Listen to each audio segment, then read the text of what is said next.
Hey bookworms, welcome back to my channel. Today we are here to see my book haul, the books that I bought recently. Some of them are brand new, some of them I bought from a second-hand store. And trust me, all these are bestsellers, all these are very hyped books. Some of them are mysteries, some of them are heartfelt romances, some of them are also fantasy. So stay tuned with me, grab a cup of tea or coffee, and let's get started. So the first book is The Wife Upstairs by Rachel Hawkins. It's about a book of a girl named Jane who just transferred into the new wealthy neighborhood and is a new dog walker there.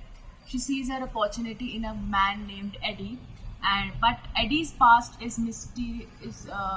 His wife died in a mysterious boat accident, and after that he's not able to really move on from it.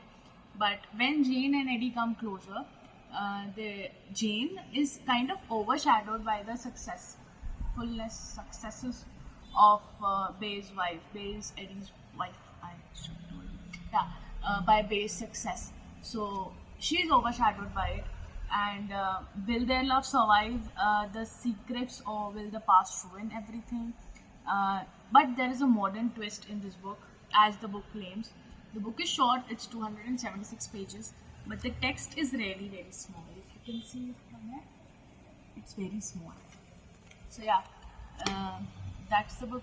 We'll get into it and know you after that. The second book is The Locked Door by Freida McFadden. The book is about Nora's life, whose life kind of shattered when as a kid she got to know that her father was a serial killer. So decades later she became a successful surgeon, but she kept her past as a secret. So after that suddenly she encountered a murder. Like, there was a murder, and the murder was exactly as it was mirrored that her father used to do. I hope you are understanding. And Nora was trying to get framed, and the answers of the questions she might have to save herself from that was hidden in her basement. But she never really goes to her basement because she's kind of afraid from that place. I don't know why. So we'll come to know. It's also a short book. It's about 260 pages. So 46 chapters. So yeah, that was it. This is the fourth book, The Seven Moons of Mali Almeida. I don't know, whatever you can pronounce it. It's a very interesting book. It's a book from the point of view of a ghost.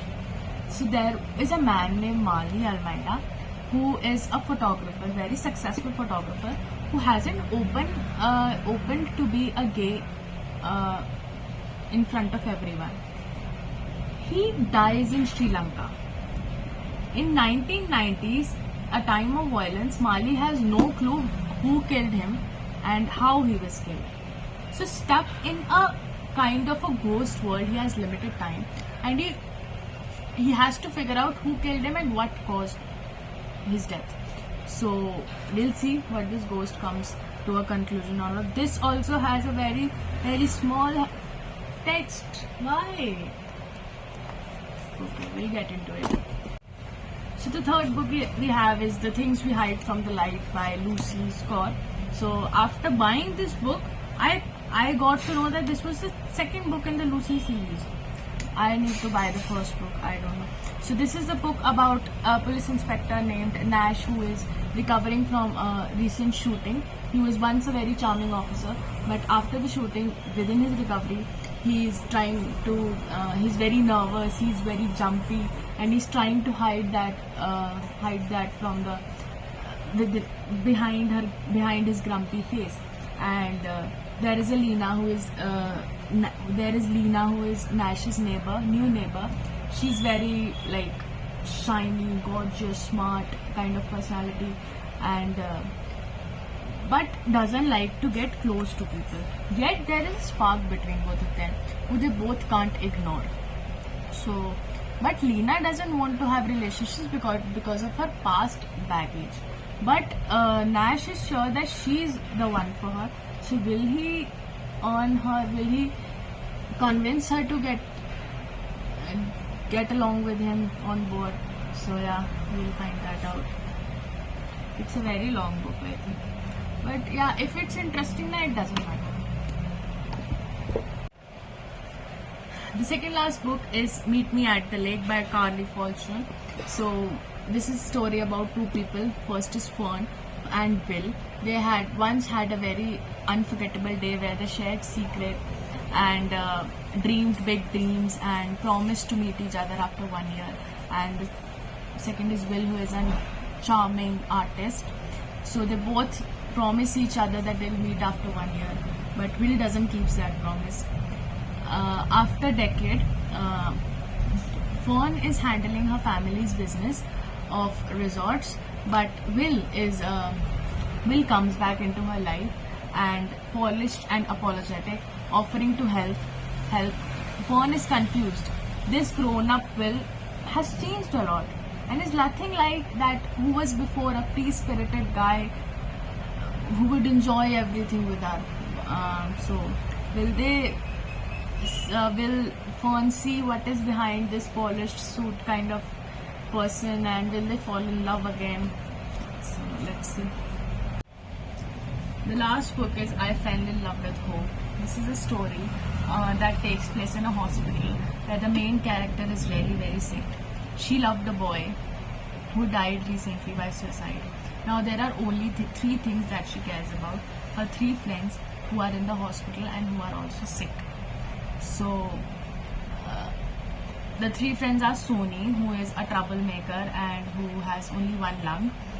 The second is Neo, who is very grumpy kid who is in a wheelchair and who keeps a track of every adventure that they do. The third is Code, and who is a friend, strong boy who has a heart problem.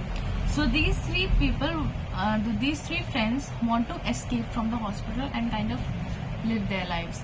But escaping hospital isn't that easy.